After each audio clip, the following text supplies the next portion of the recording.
font l'actu et ils sont sur un GFM. 7h45, l'invité du jour.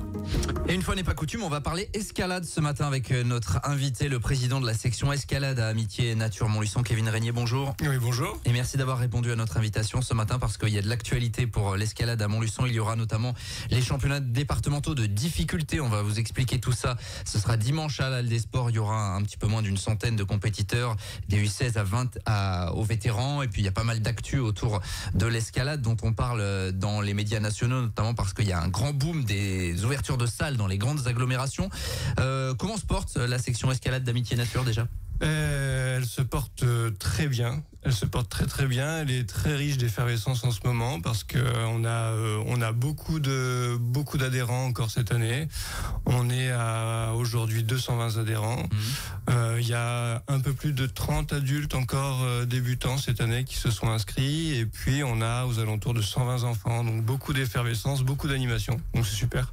Oui, effectivement, c'est une section qui vit bien. Une trentaine de nouveaux adultes, ça c'est quand même pas neutre. Hein. Alors 30 comme ça, les gens peuvent se dire bon, c'est pas énorme, mais sur un effectif de 220 adhérents, ça fait quand même ça doit faire 15% d'augmentation. Quoi. Non, c'est beaucoup. Et puis donc on vient à saturer notre organisation et nos structures. Dans la mesure où il faut qu'on conserve l'aspect familial du club. Au-delà de ça, on veut réserver un accueil de qualité pour tous nos adhérents et pas favoriser la quantité. Donc on se retrouve là à avoir saturé notre organisation et puis nos structures. Donc il faut qu'on planche là-dessus sur les années prochaines pour pouvoir accueillir autant de monde. Les structures et les infrastructures, vous pratiquez où ? La Halle des Sports essentiellement ? La Halle des Sports essentiellement, c'est sur les deux murs que l'on connaît, celui du rez-de-chaussée, le grand mur bleu, et puis la salle du haut, qui est vieillissante, voire maintenant quasiment on peut dire obsolète. Et puis il y a eu il y a pas si peu l'ouverture du nouveau mur qui est au lycée Paul Constant, sur lequel on peut bénéficier aussi d'aller grimper. On a une convention avec des créneaux organisés. Ouais, ça permet un petit peu d'enrichir la palette finalement d'infrastructures. C'était important, comme vous le disiez. Ouais, tout à fait. Donc ça nous permet de désengorger un peu notre structure sur la Halle des Sports, et puis d'aller avoir un autre profil de mur un peu plus simple qui bénéficie à la majorité des grimpeurs. Donc c'est top. À quoi vous l'attribuez finalement ce boom de l'escalade ? On sait qu'il y a les Jeux Olympiques qui arrivent, que c'est un sport olympique depuis peu, depuis Tokyo, il me semble, la dernière fois. Ça joue forcément ? Ça joue beaucoup. On va être représenté une seconde fois au JO dans quelques semaines cet été à Paris. Il y a une effervescence telle que les places pour les JO de Paris pour l'escalade à 90% ont été dévorées en 48 heures. Donc il y a une vraie dynamique sur ce sport-là. Selon moi, il y a deux aspects peut-être à cet engouement. Le premier, c'est que ça devient un sport populaire et à la mode et citadin, où les gens qui vont grossièrement soulever de la fonte vont vouloir aller chercher autre chose d'un peu plus fun et donc aller se diversifier et chercher à faire de l'escalade de bloc, surtout en ville, dans les grandes agglomérations.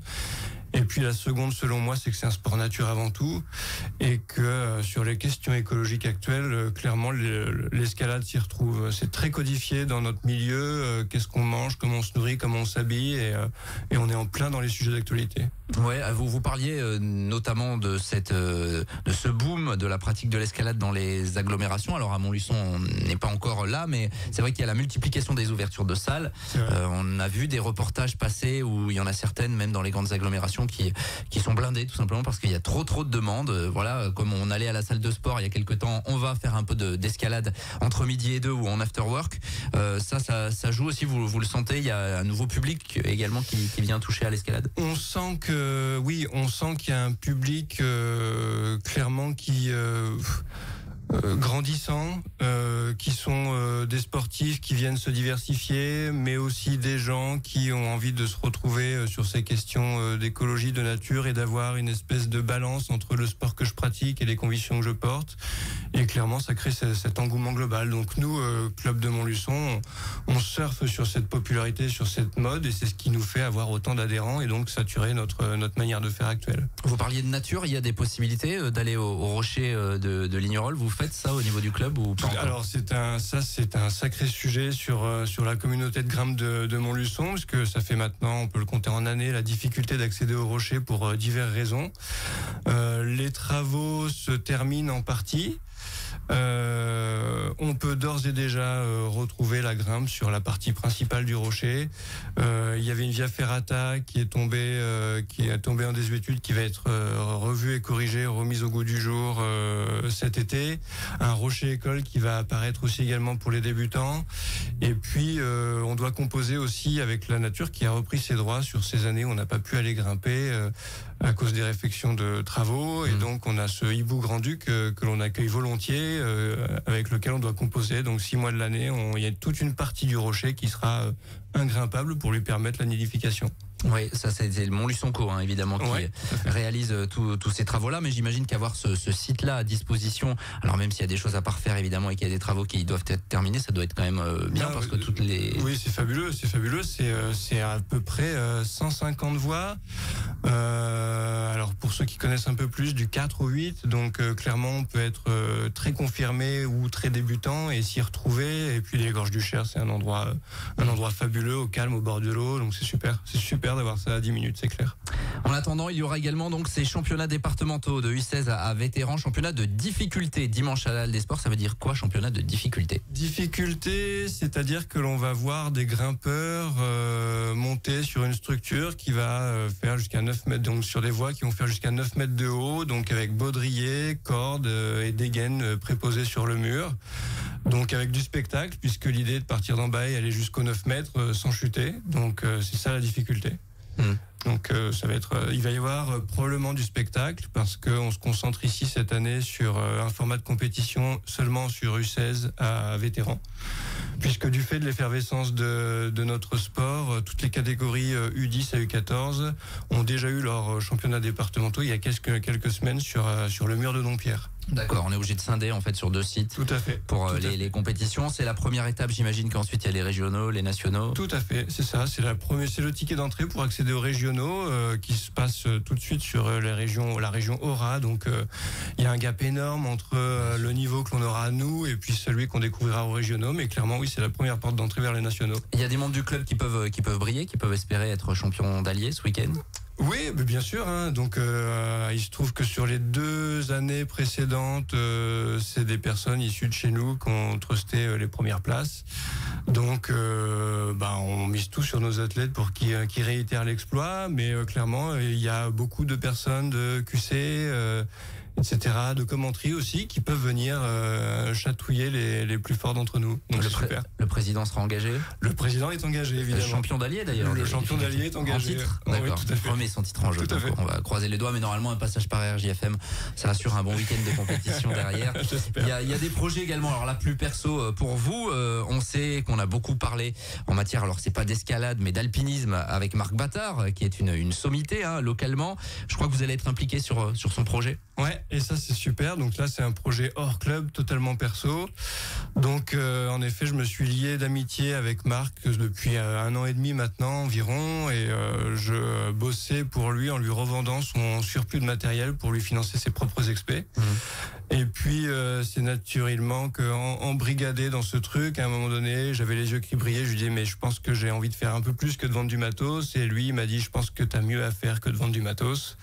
Donc cette année, il m'a invité à participer à l'expédition qui sera me concernant du 27 avril au 18 mai sur les pentes de l'Everest, dont l'enjeu est l'ouverture d'une nouvelle voie pour sécuriser un passage compliqué pour accéder au sommet de l'Everest. D'accord, ça nécessite une préparation spécifique bien sûr. Ouais, tout à fait. Donc il faut délaisser un peu la grimpe et puis faire un peu plus de sport cardio. Donc clairement c'est course à pied, trail, vélo elliptique. Et puis après, donc des gens qu'on marque se soucient à peine de leur acclimatation parce qu'ils ont un organisme qui naturellement vont bien là-haut. Moi je vais le découvrir parce que je suis monté à maximum 3008 pour grimper, donc je sais pas comment je vais réagir à la haute altitude. Donc sur les 12 membres, chacun a sa petite recette. Certains prennent des granules de coca, voilà, il y a leur petite tambouille. Moi j'ai choisi de faire beaucoup de cardio et puis je vais faire des stages en tente hypoxique à la maison. Donc là c'est tout un truc pour faire une pré-acclimatation à la maison. Donc on va voir comment ça se passe, c'est fun. Tente hypoxique, c'est que ça finalement ça réitère les effets du manque d'oxygène en fait. C'est ça, tente hypoxique, c'est comme une petite tente Quechua mais étanche. sur lequel on branche une machine avec un tuyau qui rentre dans la tente et qui est appauvri en oxygène. Donc on choisit et on simule l'altitude à laquelle on veut dormir chaque nuit. Donc on a un protocole pour ça, pour respecter les paliers, etc. et favoriser le taux de globules rouges, mais en étant au niveau de la mer. Bon, soyez pas inquiets en tout cas si vous voyez donc une tente chez Kevin Régnier. C'est juste qu'il est en acclimatation pour aller sur les pentes de l'Everest. C'est un super projet, ça. C'est évidemment un projet personnel. Et en attendant, il y a ces championnats départementaux. On peut venir y assister bien sûr à la Sport dimanche. Plaisir, en tant que spectateur, ça va être super fun. Il faut y être le 24 mars prochain de 8h à 17h. 8h, 17h à la Halle des Sports pour découvrir donc les meilleurs grimpeurs départementaux sur ces championnats départementaux de difficulté. Et on vous invite évidemment, si vous voulez vous mettre à l'escalade, à rejoindre la section escalade d'amitié nature. Merci Kevin Régnier. Avec plaisir, président merci de cette section, d'avoir été avec nous. Un plaisir de parler escalade, parce que c'est vrai que c'est un tort, on n'en fait pas suffisamment évidemment dans les médias. Mais on va suivre tout ça bien évidemment. 7h57, on est en direct, on revient dans quelques minutes.